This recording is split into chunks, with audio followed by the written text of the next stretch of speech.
Hello, Wonderhussy here, just hanging out at the side of I-5. That's right, the major interstate that runs north-south the entire length of the state of California. And if you've ever driven from San Francisco to Los Angeles or vice versa, well, you've certainly known its pleasures. Okay, so you might detect a mild note of sarcasm in my tone because for most of its length, I-5 is long, hot, boring, and dusty, traveling as it does straight through the heartland of California's Central Valley. And there aren't too many scenic attractions along the route from San Francisco to Los Angeles. In fact, I think that's why they keep trying to build this high-speed bullet train so that people can just blow through this part of the country where some ungodly percentage of all our produce is grown and where a lot of our meat is also farmed. In fact, if you've ever driven down I-5 from San Francisco to LA or vice versa, well, you've almost certainly noticed this giant feedlot I'm standing next to. That's right, it's a giant feedlot where they finish cattle, I guess prior to auctioning them off to be sold for meat. Oh, here comes the security guard. I think he probably thinks I'm an animal rights activist. You can see this fence has razor wire all along the top of it. I guess he's afraid, or they're afraid, that PETA and people like that are going to come bust in and try to free all these poor cows. Okay, wow, that poor guy just told me his job is to ask me to leave. You could tell he knew that I wasn't going to break in there and do anything. But I guess the guy at the top of the food chain who owns this massive spread, which I don't know if this is the biggest feedlot in California or finishing lot. I'm not actually sure what the difference is. My understanding is that cattle, I guess, free-range cattle, graze on the range, and then cattle that are fed eat on the farm until, I don't know, a couple months before they send them off to the slaughterhouse. And again, apologies to anybody watching this who is a vegan or vegetarian or a member of PETA. I know this is very upsetting to a lot of people, but anyway, a lot of people like to eat meat, myself included. I just think it's important to recognize where our meat comes from, especially in this day and age. Anyway, oh man, I lost track of what I was saying because there's so many security guards coming around here trying to chase me off. This is absolutely wild. I'm standing on public property, by the way, at the side of this other highway off I-5 on the other side of the razor wire fence. But I guess this is such a hot button topic that they don't want, he said they don't, his job is to make sure nobody films this finishing lot. Oh, that's what I was saying. My understanding is that after the cows grow up eating whatever it is they eat, just before they send them to auction or to the slaughterhouse, they fatten them up essentially in these feedlots where they just hang out. And I'm going to go ahead and turn my camera around because by golly, I know my rights and I'm on public property. And these cows, I mean, they're not being abused. They're just concentrated here in great numbers and they're being stuffed full of corn or something to fatten them up so that they weigh the maximum amount, I guess, when they're butchered, which is just a nice way of saying slaughtered because, you know, like it or not, and I sure do like a cheeseburger and I sure do like Carne Asada fries. Like it or not, that's exactly what happens to these poor cows. I guess I better get out of here. Anyway, these poor cows just stand around. See that? No trespassing. Boy, I wasn't even trespassing. These poor cows just stand around in the blazing heat, stuffing themselves with corn, I guess. Corn, hormones, maybe a mixture thereof. But they stand around packed together in this giant feedlot that when you're driving down the highway, if you're coming from San Francisco towards LA, boy, you can smell it a few miles before you come on. And just now it was pretty fragrant too, but they can't help it. It's like thousands of cows all piled up together.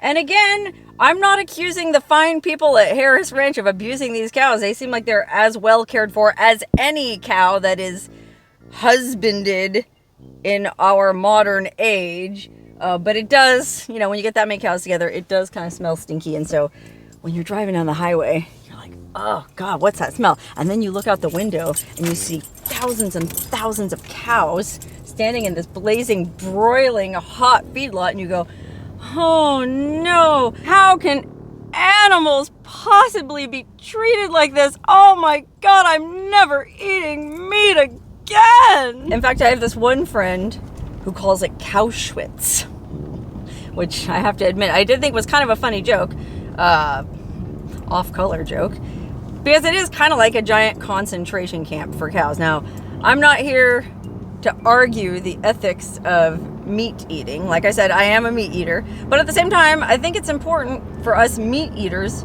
to confront how our meat is raised, because say what you will, and I love my Carne Asada fries, it's ethically indefensible the way animals are raised on an industrial scale to this day. Now, I'm not talking about some family farmer that raises a cow, some kid that in the 4-H, and the cow has a wonderful life and then they butcher it at the end of its life and they eat it.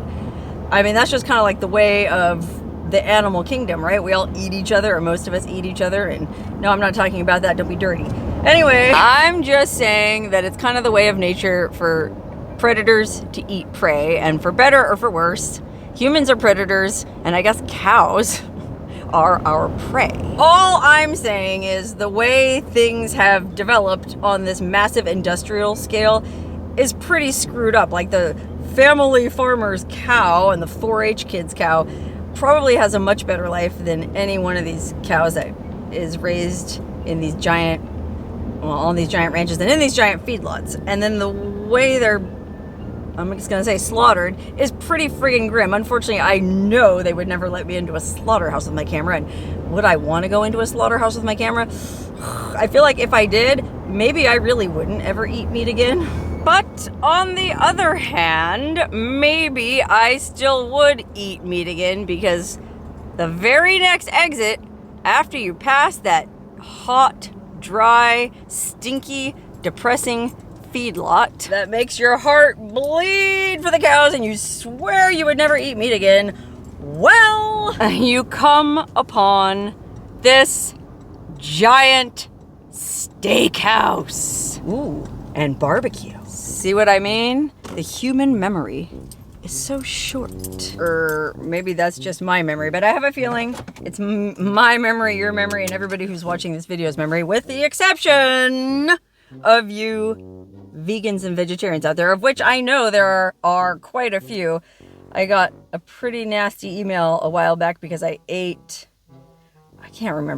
meat in a video, and somebody sternly admonished me for it. And hey, I hate a preachy vegan as much as the next person, but I take your point, guys. Like I was saying, the way animals are raised now is morally, ethically indefensible, and I'll argue that with anybody, unless you're raising the cow yourself and it has a pampered life. And yeah, there's maybe a handful of places where cows are treated well before they're slaughtered on a commercial scale. You know, like you buy that grass-fed beef in the store and you go, well, this cow had a good life, it ate grass. Well, those labels don't mean anything, man. Like grass-fed or cage-free, there's all kinds of ways to manipulate that, and loopholes. Like, okay, it wasn't in a cage, it was raised in a shoebox. You know what I mean? But either way, believe it or not, I'm not really here to argue the ethics of meat eating.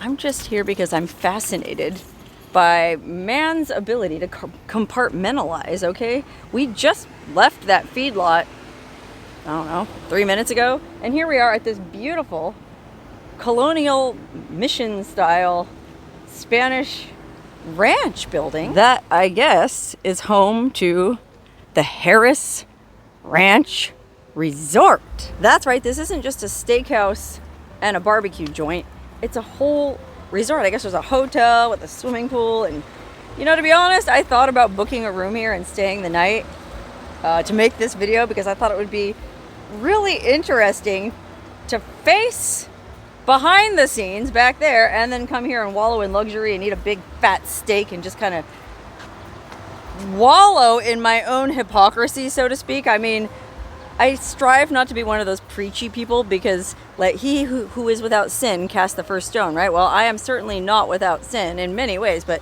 when it comes to meat eating, like I say, I sin all the damn time. And in fact, just being near this steakhouse, now that we're away from the smell of that feedlot, well, a steak doesn't sound too bad right now.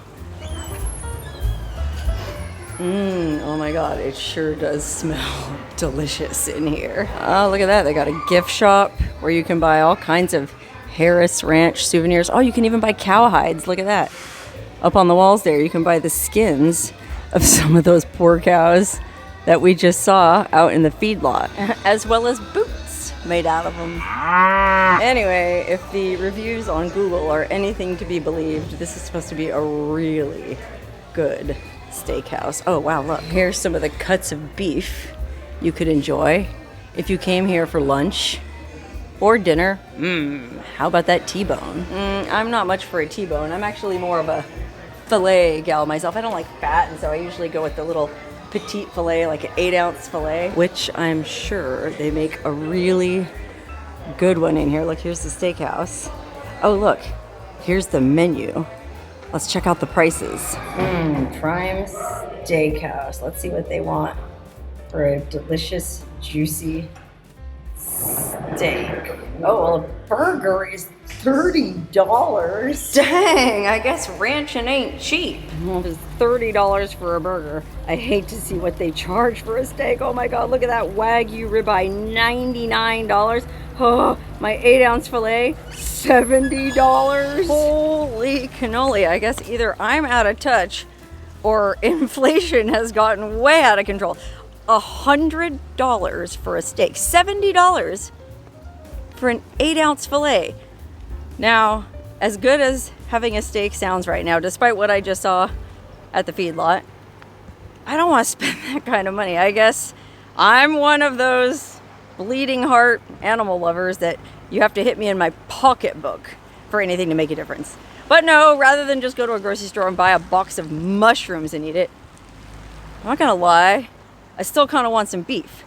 I just don't want to pay Harris Ranch prices. And frankly, there's so much security driving around here too that I'm kind of afraid to loiter around here any longer, because I wouldn't be surprised if the security guy at the feedlot radioed over here to the security guy at the steakhouse, letting him know that there's some crazy, wild-eyed animal rights activist poking around with a camera and a very obvious microphone. So I'm gonna go ahead and leave the fine premises of the Harris Ranch Resort. It does look like a nice place, and who knows, if nobody here watches this video, maybe I will come back here and stay sometime and take advantage of that beautiful swimming pool. I mean, it's a hot day today. It sure would feel good to go swimming, but instead, I'm gonna go for a little drive out back behind the Harris Ranch Steakhouse to another sort of backstage or behind the scenes area.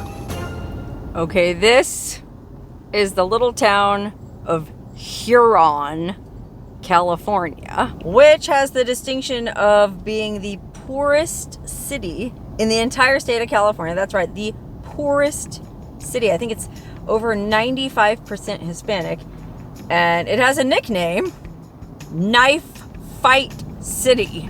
Okay, you can probably figure out how it got that nickname. I guess the population here is something like 6,000 people, but during the lettuce harvest, the population swells to something like 14,000 because, little known fact, 90% of the lettuce in the United States is grown, well, if not in Huron, right around Huron. So I guess all these itinerant farm workers come down here during the lettuce harvest, and the population of the town swells. There's supposedly 6 labor camps.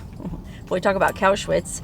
6 labor camps and 14 bars. And with all them laborers with their pockets full of money and all them bars, well, I guess that's how Huron got the nickname Knife Fight City. You know, it's kind of like how meat eaters don't want to face the reality of the feedlot. Well, all you vegetarians out there don't have a leg to stand on when you look at how these folks in Huron are living, picking your lettuce. I mean, yeah, I suppose you could argue that the people of Huron aren't living quite as rough as the cows in that feedlot. But I don't know, man. You know, if I would have got here during the lettuce harvest season and gone around to some of those labor camps, well, it might not seem that different at all. Although I will say this residential street is actually very tidy and very well kept. And these people have pretty nice cars. So I guess somebody's making some money here. Although then you see the bus that takes them all out to the fields so they can bend over and pick lettuce, strawberries, whatever, all day. You know what I mean? It's tough. I used to go camping at this campground, Sunset Beach in Watsonville, California, and you'd be sitting at your campsite, but the campground was right across the road from a big strawberry farm. So I was sitting there drinking my hot cocoa with Baileys with all these poor itinerant farm workers in the field behind me, bent over, picking strawberries. And I don't know, man, maybe it's just my white guilt, but it felt a little weird. But you know, someone's got to do it, and I don't think they've developed a affordable and practical strawberry picking machine yet. So until they do, people are still gonna be out there picking our fruits and vegetables for us and living in towns like Knife Fight City, which honestly, driving around this neighborhood really doesn't look that bad. Which, depending on where you're from, you might disagree with me, but I don't know. I've driven through way worse neighborhoods than this. Then again, it is all relative. Oh man, here's something surreal. There's this giant apartment complex literally set out in the middle of a field, right across from a farm stand. And boy, talk about an easy commute. Wow, that looks like maybe the state of California came in here and built humane and affordable housing right next to this giant empty patch of land, which maybe this is where they grow the lettuce when it's lettuce season. And maybe that's where the boss man lives. And oh, look at that. Looked like those guys were getting ready to grill some meats. Meats. Oh, I hate to say it, but I am still kind of hankering for some beef after going to that Harris Ranch Steakhouse with its $99 Wagyu and its $70 8-ounce filet. I have a feeling that in a little town like this, that is 95% Hispanic farm workers, I could probably get some beef for a lot cheaper, and it's probably even better. I mean, there's all these taco restaurants here. Might as well go in and find out for myself. Okay, I actually did some research on Google, and this La Esquinita Taqueria is supposed to have some pretty good Carne Asada tacos. Let's find out.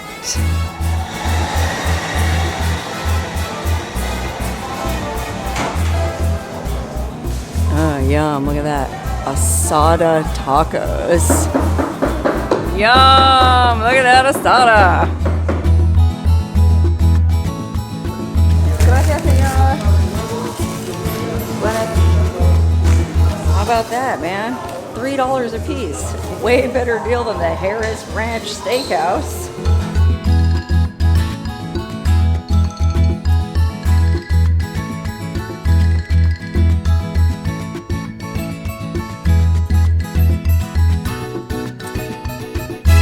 Okay, as enjoyable as it would have been to eat these tacos in that restaurant with those awesome people and that awesome music, I don't think they had an air conditioner in there. It was really hot and really humid, and why would I want to sit in a hot, humid taqueria when I could enjoy this beautiful park with these nice, shady picnic tables? And besides, I'm not sure whether or not that Mexican music was copyrighted.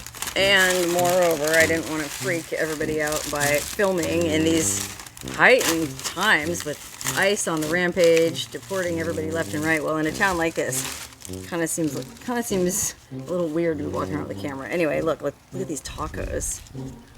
Oh yeah, Carne Asada. I wonder if this beef comes from the cows at the Harris Ranch, or if that's too high dollar for a little taqueria in a little Mexican town like this. Either way, let's see how they are. This is the part of the video where I'm gonna get a bunch of hate emails from vegans and vegetarians, but hey.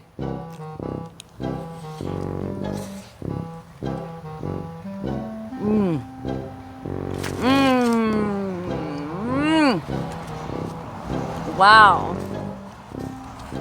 I don't know how that filet or that Wagyu beef could be any better than this. I mean, this meat is perfectly seasoned.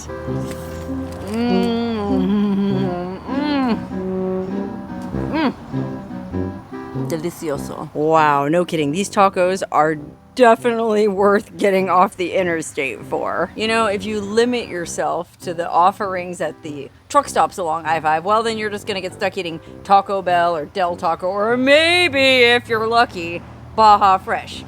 Huron is about 10 minutes behind the Harris Ranch, and it is definitely worth stopping in.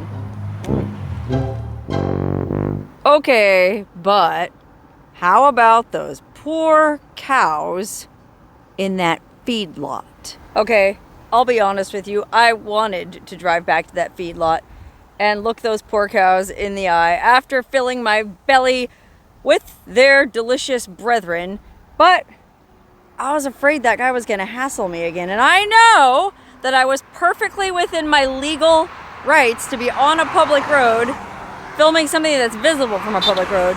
But the poor guy just worked there, and you know how that goes. He was basically just one step above any of those cows. So I'm back about a mile south of the feedlot where this Japanese guy presumably sells bonsai trees right across the street from the old Harris Ranch Resort and Steakhouse. And I'm not really sure what I'm trying to say. I'll be honest with you. I expected Knife Fight City to look a lot worse than it did, and then that way I could have sort of gently scolded the vegetarians for saying, you think you have the moral ground by not eating meat. Well, look at where your lettuce pickers are living. Well, unfortunately, Huron turned out to be a pretty decent place. But to be honest with you, that feedlot didn't look really that bad either. The difference being the people in Huron aren't about to be killed and eaten, okay? I don't know any way to get around that little fact that cows are living beings, and this whole situation kind of reminds me of the abortion debate. You know, people who are anti-abortion are very passionate about being pro-life and saving unborn babies, and people who are pro-choice, you know, notice they don't call it pro-death. Anyway, people who are pro-choice are able to compartmentalize things to the point where they feel okay about, oh gosh, I feel like I'm just going to piss everybody off with saying this. I don't know, I see a parallel there. A life is a life, and I feel strongly that in the next 20, 30, 50 certainly years, 50 years from now, we're going to look back on this time and go, oh my God, can you believe people used to eat animals? I'll bet you anything. By then they have some kind of, if not lab-grown meat, some kind of, well, science will have found a solution to the ethical quandary of meat eating. And it is a quandary because, man, those tacos were so good. But I only got 3 of them, and I'm still kind of hungry. And now I'm kind of curious just how good a $30 burger could be.